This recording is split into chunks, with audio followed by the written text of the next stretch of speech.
based on the statistical model, it makes sense to do an LSTM or recurrent network in general. It's kind of a logically sound. Using this, which is made to select the best words, why use it as the first element of the decoder? I don't really understand it, but it is probably something we'd like to discuss. So that's the substitution. And also, what is, I think, sometimes hard to grasp in this model, or I find it difficult to grasp, is the fact there's lots of details, numerous details in the implementation of it. So if it's all right with you, I suggest we get into some of them to better understand the as you say, nooks and crannies and something like that of the thing. Yeah. All right. So first of all, you've noticed that the attention is not exactly called attention, it's called multi-head attention. And in fact, there's two changes. First of all, it's a multi-head, meaning that there's several attention mechanisms in parallel. The second is that the A function, well, I didn't mention that, but the A function before was a feed-forward network. Here, it's a dot product. So there's two differences from the initial attention mechanism. So let's look maybe into the way the multi-head attention actually works. I apologize, that's a little bit more less user-friendly. So, in fact, you recognize this formula. It's the attention for mechanism multiplied with the dot product V. Here, instead of having the A, which is a feed-forward network, we just have the softmax of the dot product of the queries and the keys. And they use this kind of normalizing factor. I mean, I think in theory, your model could learn anything, so it doesn't really matter, but I guess because you initialize between 0 and 1, kind of uniform initialization, this helps keeping the same scale for everything. All right, so, okay, that's just a change in the attention function. What I think is more, because in here you have you multiply the query and the key, you scale it, the mask, we'll get to back to that later, the softmax to get the sum to 1, and then we do top product with V, and we have the weighted average. Okay? Okay, a bit more, I think a bit more intricate is the multi-head attention. I tried in those slides to actually cut it down. Stop me if it's not totally clear. So if we start, for instance, let's take the encoder, the basic encoder, and we start with a sequence of T words, right? T words. The first thing we do, so it's T words in a sentence. We start embedding these words. Everybody's familiar with the embedding, so we transform every word in a discrete word, or one-hot vector, into a continuous vector.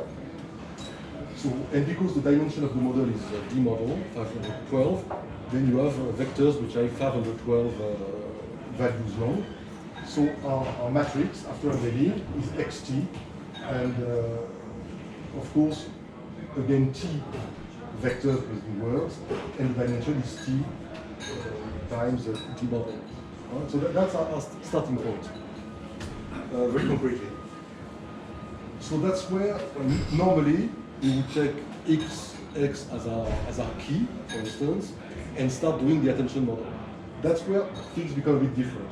First of all, they define a number of heads h, and D model has to be a multiple of h, so in that case h is 8, and they define dk, in this case 64, and arbitrarily, they decide that the queries, the keys, and the values will have dimension 64. So we will be working in smaller spaces. Instead of working in 512 dimensions, we will be working in 64 dimensions. Right? And then we create three matrices of dimension 512 by 64, which are essentially linear projection into these smaller spaces. Okay? 512 and 64. So if you multiply a vector of 512 by this matrix, you have something which is on a smaller subspace, dimension 64. And also a linear transformation on the whole space. So they define essentially one set of projections on smaller spaces and one global transformation, linear transformation. Yes? So do they say how they are learned? Because they say that the projections are learned. Yeah, actually, you see, because they just set this as a parameter. They consider as a parameter, really. Yeah, so the dimension is a parameter, but the, No. the mappings are learned, right? The dimension is a parameter, but what's inside the matrix, and this matrix will be used in the calculation, Okay. and the gradient will flow through these matrices. Oh, okay. And there will be, and the coefficient of matrices will be learned by the system. Yeah? I have a bit lost of where we lost the length of the sequence. Right? At the beginning we have T Yeah. So, inputs. in fact, at the moment, we still don't have the keys and the queries. I don't have our words, a sequence of words, and we'd like to transform each word in a key or a query or a value. So the first stage in doing that is transforming each word in a vector to embed it. Yes, so that would be T times D. T times D model. Yeah. Exactly, which is this. Exactly, yeah. Okay. So now I have my vectors. If I wanted to use single attention, I would take something of dimension 512, and I will actually Cut this do one. the scalar product and so on and so forth. What they do, they take this long vector and project it on a smaller space, dimension 64. So it would be T times 64 It's times like- the number of... No, it's like a PCA if you want. Yeah. You know what I mean? It's just like I choose. I have, let's say my sentence has 20 words. I have 20 vectors, which are 512 dimensional. It's a matrix. It's a matrix, yeah, 20 by 512. I want to do all kind of operations like defining queries, defining keys, making attention and stuff. I decide that's a bit too big. I want to work in a smaller space. I want to project that on a space which is smaller. So instead of being 512, I want to do it on a space that will be 64. Yeah. As I would do a PCA, reduction of dimensionality. Sure.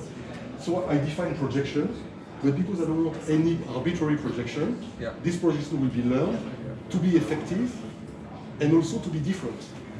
So at the last step, we still have a T times this smaller vector space. Exactly. Okay. And what they do, in fact, they do this operation, but they will do it 8 times. They will do 8 different projections, and then they will concatenate these 8 projections. That's a trick. But at the end, you started with 512, you will end up with 512 Times But- T.